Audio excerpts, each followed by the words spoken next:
In Season 1 of The Story of Stuff, we looked at a system that creates way too much stuff and way too little of what we really want. Now we're going to start looking at the stories behind the story of stuff. That's where we'll find ways to turn this situation around. Welcome to Season 2.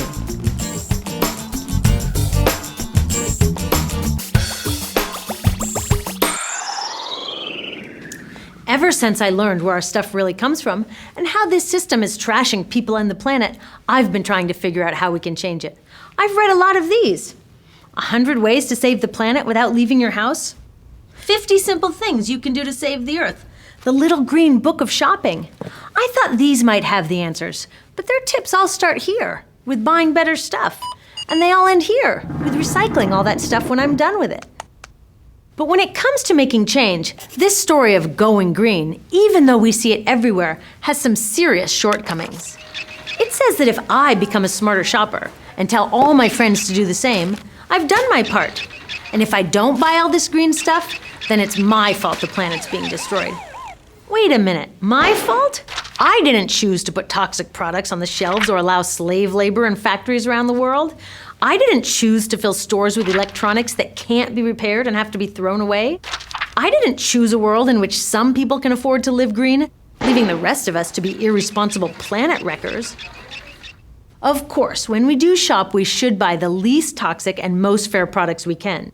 But it's not bad shoppers here who are the source of the problem. It's bad policies and bad business practices here.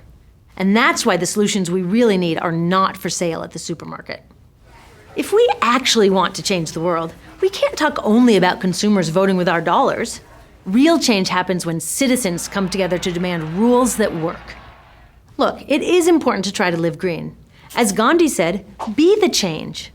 Living our values in small ways shows ourselves and others that we care. So it is a great place to start. But it is a terrible place to stop. After all, would we even know who Gandhi was if he just sewed his own clothes and then sat back waiting for the British to leave India? So how do we make big change? To answer that question, I went back and looked at Gandhi, the anti-apartheid movement in South Africa, the US civil rights movement, and the environmental victories here in the 1970s. They didn't just nag people to perfect their day-to-day choices, they changed the rules of the game. It turns out there are 3 things you find whenever people get together and actually change the world.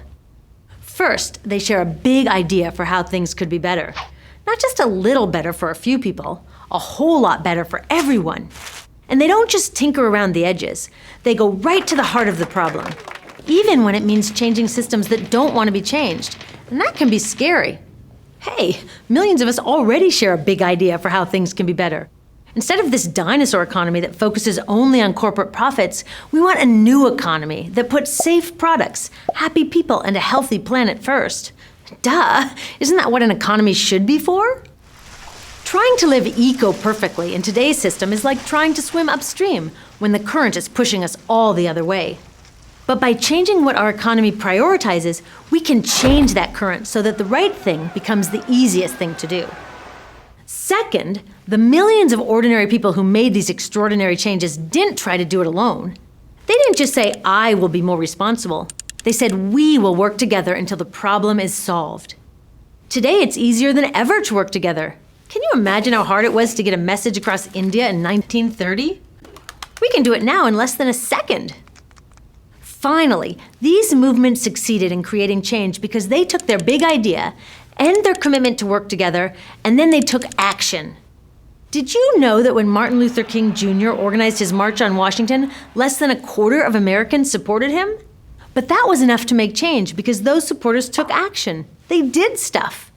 Today, 74% of Americans support tougher laws on toxic chemicals. 83% want clean energy laws. 85% think corporations should have less influence in government. We've got the big idea and the commitment. We just haven't turned it all into massive action yet. And this is our only missing piece. So let's do it. Making real change takes all kinds of citizens, not just protesters. When you realize what you're good at and what you like to do, plugging in doesn't seem so hard. Whatever you have to offer, a better future needs it. So ask yourself, what kind of change maker am I? We need investigators, communicators, builders, resistors, nurturers, and networkers. At storyofstuff.org, you can explore these types of changemakers and find your first or your next step to take action. Being a responsible citizen starts with voting. That's one of those basic things that everyone's just got to do. But it gets way more exciting and fun when we put our unique skills and interests to work alongside thousands of others. I know that changing a whole economic system is a huge challenge.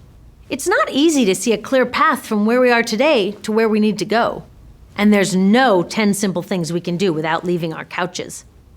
But the path didn't start out clear to all these guys either. Dr. King said, faith is taking the first step even though you don't see the whole staircase. So they worked hard to get organized, practiced the small acts that built their citizen muscles, and kept their focus on their big idea. And when the time was right, they were ready. It's time for us to get ready too. Ready to make change and write the next chapter in the story of stuff.